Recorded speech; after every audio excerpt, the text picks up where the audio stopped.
سلام. توی این ویدیو میخوایم یه مرور کلی داشته باشیم روی تمام افعال و تمام زمانها توی زبان انگلیسی. همونطور که میدونیم ما کلا توی دنیا سه تا زمان داریم. یا زمان حال، یا زمان گذشته است، یا زمان آینده. توی همه زبانها ما فعلهامون در واقع بر حسب این سه تا زمان تغییر میکنه. عربی مثلا ماضی، مضارع، مستقبل. توی انگلیسی هم همینطوریه. present میشه زمان حال، past میشه زمان گذشته، future میشه زمان آینده. هر کدوم از این زمانها 4 تا حالت دارن: حالت simple، حالت continuous، حالت perfect، حالت perfect continuous. مثلا زمان حال present simple، حال ساده. present continuous، حال استمراری. present perfect، حال کامل. که حالا همه اینها رو دونه بدونه توضیح میدیم و کلا 12 مدل ما فعل داریم بر حسب حالا این زمان ها توی زبان انگلیسی، که دونه بدونه از زمان حال شروع میکنیم present و ادامه میدیم تا زمان آینده و هر 4 تاش رو بررسی میکنیم توی هر کدوم از این زمان ها توی این ویدیو. اولین موردی که بررسی میکنیم حال ساده یا present simple. جمله I study یک جمله هست که در زبان حال ساده بیان شده. فرمول ساخت حال ساده subject به علاوه verb هستش، فاعل به علاوه فعل. present simple یا حال ساده استفاده میشه برای اینکه فکت ها رو بیان کنه، واقعیت ها، یا مثلا یه چیزی که بدیهیه رو بیان کنه. habits، عادات رو بیان کنه. عادت ها مثلا یه کاری که مکرر تکرار میشه. schedules، برنامه ها و پلن هایی که مثلا هستش رو بیان کنه. مثلا that is my phone یه جمله هستش که توی present simple. یا he studies every day داره یک habit رو، در واقع یک عادت رو داره بیان میکنه و این هم حال ساده یا present simple. و schedules on weekends we play soccer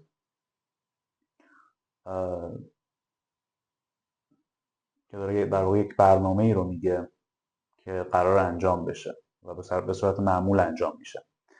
پس حال ساده داره یک چیز بدیهی رو بیان میکنه که معمولا انجام میشه. توضیح حال ساده. این اولین مورد از 12 مورد ما. دومین مورد از در واقع 12 فعلی که ما داشتیم present continuous یا حال استمراری هستش.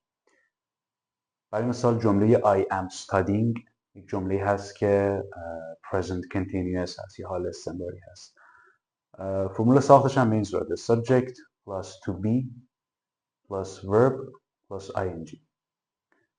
فاعل به علاوه افعال کمکی to be، am و is و are، was، were فلان، به علاوه فعلی که در واقع حالت ing داره، یعنی فعل به علاوه ing. مثلا I am studying، I فاعل، am فعل کمکی to be و studying verb plus ing. present continuous در واقع actions that are happening right now هست. کارها و چیزهایی که داره همین الان اتفاق میفته. میشه حال استمراری، یعنی همین الان در حال اتفاق افتادنه. مثلا این جمله you are listening to music، شما دارید به موسیقی گوش میدید، یعنی شما همین الان دارید به موسیقی گوش میدید. پس این حال استمراریه. I am teaching English، من همین الان دارم در واقع انگلیسی تدریس میکنم. پس این جمله هم در واقع حال استمراری هست یا present continuous. خب present perfect یا حال کامل. present perfect چیه؟ present perfect using a past action to describe subject in present، یعنی از یک عملی که در گذشته انجام شده استفاده کنیم که فاعل رو در زمان حال توصیف کنیم. معادلش میشه توی فارسی حال کامل. مثال رو دقت کنید. I have studied. من درس خوانده ام. دقیق‌تر بخوام بگم این جدول زمانی رو نگاه کنیم. present زمان حاله، فاعل I در زمان حال هستش، من الان دارم یک چیز رو توصیف میکنم، یه عملی که در گذشته انجام دادم رو در واقع دارم توضیح میدم و این عمل برمیگرده به گذشته. present past action در گذشته هست، subject که اینجا فاعل I در زمان حاله، I have studied مثلا literature. من ادبیات خوانده ام. من الان دارم میگم ادبیات خوانده شده تو گذشته بوده، تو گذشته چرا بهش میگن present perfect؟ چون این عمل studied، این عمل خواندن مطالعه انجام شده، تمام شده، کامل شده در گذشته و الان در واقع داره من رو توصیف میکنه. فرمول ساختش subject فاعل به علاوه have یا has. برای ضمیر I از have استفاده میکنیم، برای she و he از has استفاده میکنیم. به علاوه past participle. past participle میشه حالت گذشته فعل. I have studied. study میشه حال، studied میشه گذشته. دو تا مثال دیگه. I have studied English for 3 years. I have studied English for 3 years. من 3 سال زبان خوندم. 3 سال زبان خوندم، تموم شده، رفته توی گذشته، کامل شده، تموم شده. و منی که الان اینجا سابجکتی که الان توی زمان حاله رو داره توصیف میکنه. I have studied English for 3 years. یا She has eaten breakfast already. این صبحونه در گذشته، مثلا امروز صبح انجام شده، خورده شده، تموم شده و الان در واقع این خانوم شی در واقع صبحانه خورده است و به خاطر این بهش میگن حال کامل یا present perfect. خب present perfect continuous، حال کامل استمراری، ترجمه صریحش میشه. حالا present perfect continuous چیه؟ به این جمله دقت کنید. I have been studying. present perfect continuous این شکلیه. جملاتی که این شکلی هستن I have been و بعد فعل و علاوه ing دارن، این present perfect continuous. present perfect continuous چیه؟ عملی که از گذشته شروع شده و تا زمان حال ادامه داره. این نمودار زمانی رو اگر دقت کنید، عملی که از زمان گذشته شروع شده، برای توصیف عملی استفاده میشه که از گذشته شروع شده و اومده تا زمان حال، یعنی تا همین الان که داریم صحبت میکنیم طول کشیده این کار. فرمول ساختش چیه؟ subject فاعل I به علاوه have یا has به علاوه been کلمه been و به علاوه فعل به علاوه در واقع ing، فعل ing دار. خب این مثال دقت کنید. I have been studying for 8 years. I have been studying for 8 years. یعنی من از 8 سال پیش شروع کردم به درس خوندن تا همین الان 8 سال شده. یعنی عمل درس خوندن از 8 سال پیش شروع شده تا همین الان. یا مثال دوم. He has been sleeping for 12 hours. یعنی از 12 ساعت پیش خوابیده این آدم، این آقا، تا الان. یا مثال سوم که دقت کنید بهتر متوجه بشید. She has been working 2 jobs since February. اون خانوم در واقع از ماه فوریه تا الان 2 تا شغل داره. یعنی از ماه فوریه شروع شده، داره 2 تا شغل همزمان جلو میبره تا الان. پس present perfect continuous شد عملی که از گذشته شروع شده و تا زمان حال ادامه داره. خب حالا ما 4 تا حالت فعل زمان حال رو گفتیم و میخوایم الان 4 تا فعل زمان گذشته رو بررسی کنیم. اولیش هست گذشته ساده یا past simple.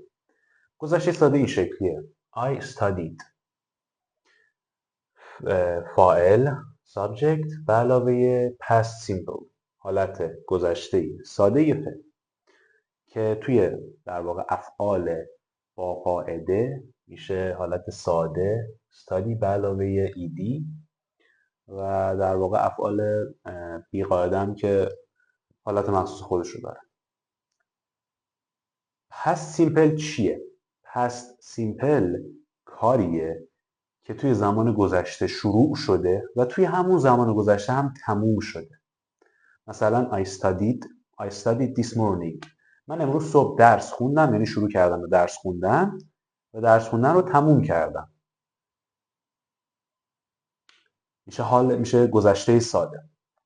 3 تا مثال دیگه برای اینکه بهتر متوجه بشید. She worked last night. اون خانم دیشب کار کرد، تموم شد. یه عملی توی گذشته شروع شده و تموم شده.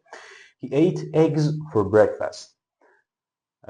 اون آقا برای صبحونه تخم مرغ خورده و تموم شده رفته. I lived in Tehran when I was a child. وقتی من بچه بودم تو تهران زندگی کردم، یه دوره‌ای تموم شده. پس گذشته ساده عملیه که در زمان گذشته شروع شده و در همون زمان گذشته هم تموم شده. past continuous یا ماضی استمراری یا گذشته استمراری. past continuous جملاتش به این شکله: I was studying. هر جا همچین فرم از جمله رو دیدید بدونید که این past continuous. past continuous چیه؟ past continuous یک عملیه که در گذشته در حال انجام دادن بوده، یعنی یک عمل مستمری. A continuous action that was happening in period of time.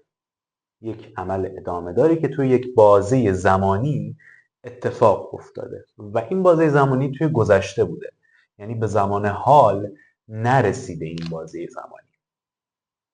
پس توی جملات در واقع گذشته استمراری ما این فرم رو داریم و بازه زمانی رو هم مشخص میکنیم. الان جلوتر بهتون میگم. فرمول ساخت این جملات به این صورته: subject I به علاوه was یا were به علاوه فعل به علاوه ing. خب بر بعضی از ضمیرها از was استفاده میکنیم، مثل I was, she was, he was. بر بعضی از ضمیرها هم از were استفاده میکنیم، مثل you were, we were. و در نهایت هم فعل به علاوه ing. خب گفتیم یک عمل ادامه داری در یک بازه زمانی مشخص در گذشته، یعنی به حال ربطی نداره. کلا داریم راجع به گذشته صحبت میکنیم. I was studying یک عمل ادامه دار. I was studying، من در حال درس خوندن بودم. I was studying در چه بازه زمانی؟ When the phone rang. I was studying when the phone rang. من داشتم درس میخوندم وقتی تلفن زنگ خورد. یا We were living in Canada when we got engaged.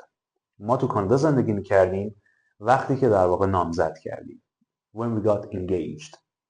در این بازه زمانی ما در کانادا زندگی میکردیم. در کانادا زندگی میکردیم، عمل ادامه دار در بازه زمانی مشخص. He was running when he caught the ball. He was running when he caught the ball. داشت میدوید وقتی توپو گرفت. داشت میدوید وقتی توپو گرفت. داشت میدوید یک عمل ادامه دار، یک عمل مستمر در یک بازه زمانی. در چه بازه زمانی؟ When he caught the ball. در زمانی که توپ رو گرفت. caught فعل گذشته catch هستش. catch the ball میشه توپو مثلا بگیر، زمان حال میشه. caught مربوط به گذشته میشه. تو قسمت دوم جملات هم نکته‌ای که هستش وقتی داریم بازه زمانی رو مشخص میکنیم باید از فعل گذشته استفاده کنیم. مثلا رنگ حالت گذشته فعل رینگ به معنای زنگ خوردن. engaged که regular فعل باقاعده است و ایدی گرفته و کات هم که گفتیم. رنگ هم حالت گذشته رینگ، کات هم حالت گذشته کچ هستش. این از past continuous. past perfect یا گذشته کامل، اگر جملاتی با این فرم دیدید I had studied، I had studied، این میشه past perfect. ترجمه فارسیش میشه من درس خواندم. شاید بگید که خب I studied past simple هم به معنای من درس خواندم. فرقشون چیه؟ فرقشون اینجاست. past perfect یک کاریه که انجام شده، تموم شده قبل از یک کار مشخص، قبل از یک اکشن مشخص، قبل از یک عمل مشخصی و همه اینها در زمان گذشته اتفاق افتاده. پست فعل. فرمول ساختش اینه: subject، فاعل به علاوه had به علاوه past participle. I had studied. همه اینها هم توی گذشته اتفاق افتاده، به زمان حال اصلا نرسید. دو تا دونه مثال میزنم که متوجه بشید. I had already booked the tickets. I had already booked the tickets. من بلیط ها رو رزرو کردم، تموم شده در گذشته. When the concert sold out. کی بلیط ها رو در واقع رزرو کردم؟ من بلیط ها رو رزرو کردم past perfect قبل از اینکه در واقع بلیط های کنسرت تموم بشه و سولد اوت بشه. دومی we had eaten a big lunch so we weren't hungry when we got to the hotel. ما غذا خوردیم یا نهار خیلی بزرگ خوردیم، تموم شد. خب وقتی که رسیدیم به هتل خوردیم، تموم شد و بعد داریم وقتی رسیدیم به هتل در واقع گرسنه نبودیم. وقتی رسیدیم به هتل، این اکشنه میشه وقتی رسیدیم به هتل. We had eaten a big lunch میشه در واقع past perfect. پس past perfect شد یک کاری که در گذشته انجام شده، تموم شده قبل از یک عمل مشخصی. past perfect continuous ترجمه تحت لفظیش میشه گذشته کامل ادامه دار. حالا کاری نداریم با ترجمه تحت لفظی، نباید تو انگلیسی خیلی از چیزها رو ترجمه کنیم، باید یاد بگیریم و گذر کنیم ازشون.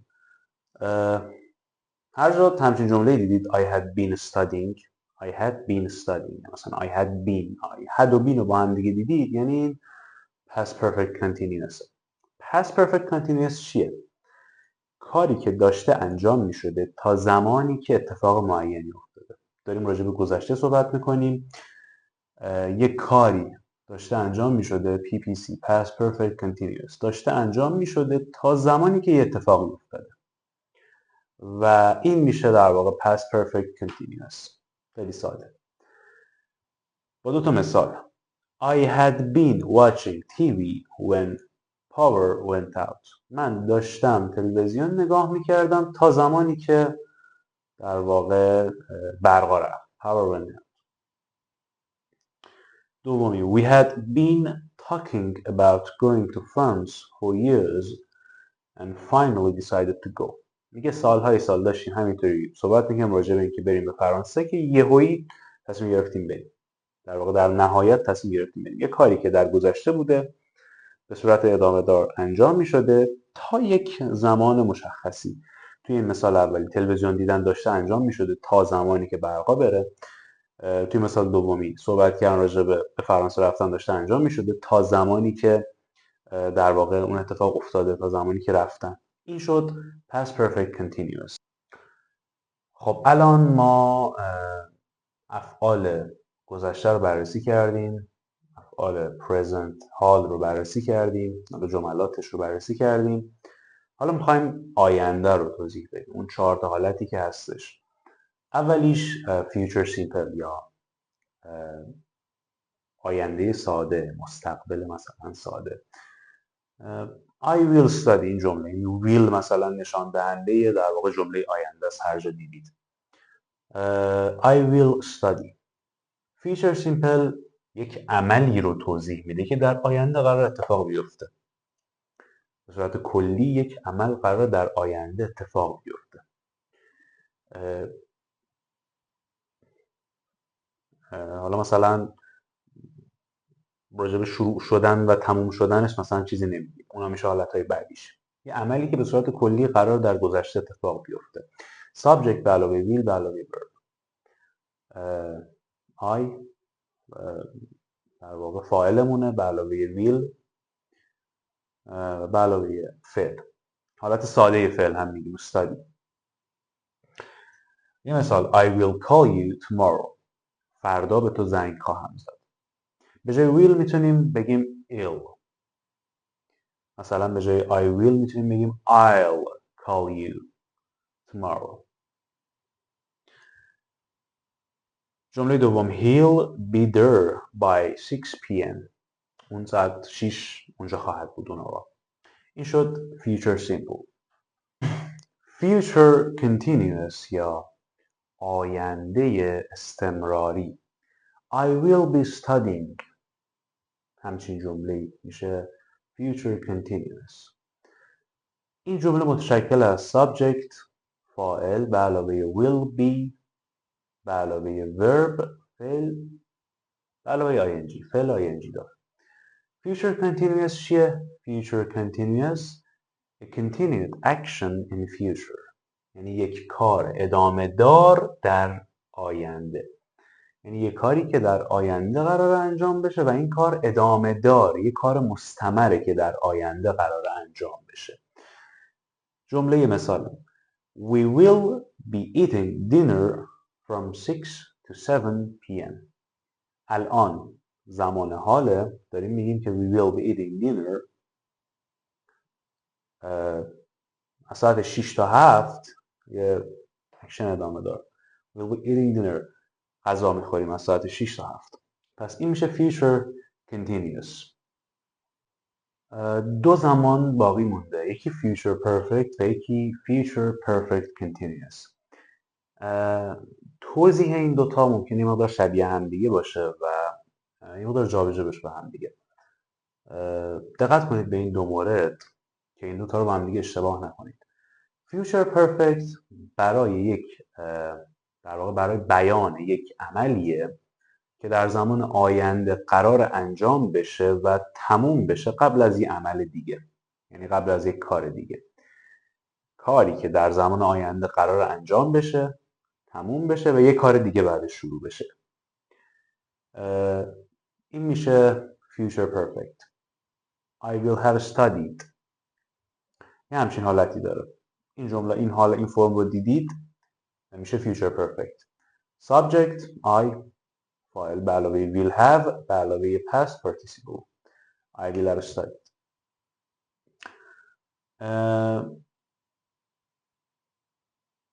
در future perfect عمل قبل از زمان مشخص شده توی آینده قرار تموم بشه، یعنی یک زمانی رو مشخص میکنه و این عمل توی اون زمان تموم میشه. ولی در زمان بعدی یعنی future perfect continuous که بعد از این بررسی میکنیم، ما در واقع میایم راجع به مدت زمان اون عملی که قراره در آینده انجام بشه صحبت میکنیم و مدت زمان اون عمل برای ما اهمیت داره در future perfect continuous. ولی در future perfect اون زمانی که صرفا عمل تموم میشه برامون اهمیت داره. این دوتا مثال رو دقت کنید. She will have moved to a new apartment before the end of the year. قبل از این سال تموم شه اون خانم قراره که به یک آپارتمان جدید بره. توی این نمودار اگر بررسی کنیم این قسمت future perfect she will have moved to a new apartment، این قسمت اکشن میشه before the end of the year. توی مثال دوم they will come home by the spring. اونا به خونه خواهند آمد در واقع در زمان بهار. این شد future perfect. و حالا میرسیم به آخرین مورد از 12. حالتی که تو این ویدیو توضیح دادیم. Future Perfect Continuous. Future Perfect Continuous چیه؟ اگر جمله دیدید با این فرم I will have been studying. Have been studying. Subject به علاوه will have been به علاوه verb به علاوه ing. فعل به علاوه ing. همچین فرمتی میشه Future Perfect Continuous. حالا Future Perfect Continuous چیه و تفاوتش با Future Perfect که در بخش قبل داشتیم چی بود؟ گفتی که Future Perfect یک عملیه که در واقع در یک زمانی تموم میشه یا مثلا بعدش یه عمل دیگه شروع میشه. ولی در Future Perfect Continuous ما راجع به یک عمل ادامه دار در آینده صحبت میکنیم که توی یک زمان معینی قرار تموم بشه. یک عمل ادامه دار در آینده، یک عمل مستمر توی آینده که قرار در زمان معینی تموم بشه یا توی مدت زمان معینی این عمل انجام بشه.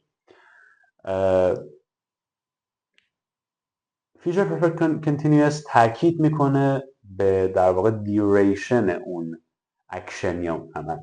duration یعنی اون مدت زمانی که طول میکشه. با یک مثال کوتاه توضیح میدم این رو. He will have been driving for 6 hours when he arrives. میگه که اون آقا وقتی برگرده قرار یک رانندگی 6 ساعته داشته باشه. هنوز که برنگشته، در آینده قرار برگرده. قرار رانندگی کنه. رانندگی یک عمل ادامه داره و این عمل ادامه دار قرار 6 ساعت طول بکشه. He will have been driving for 6 hours when he arrives.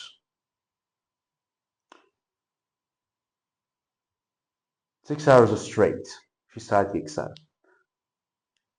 این شد Future Perfect Continuous و این ویدیو شد در واقع توضیح جامعی بر تمام زمانها در زبان انگلیسی. امیدوارم که این ویدیو براتون مفید بوده باشه.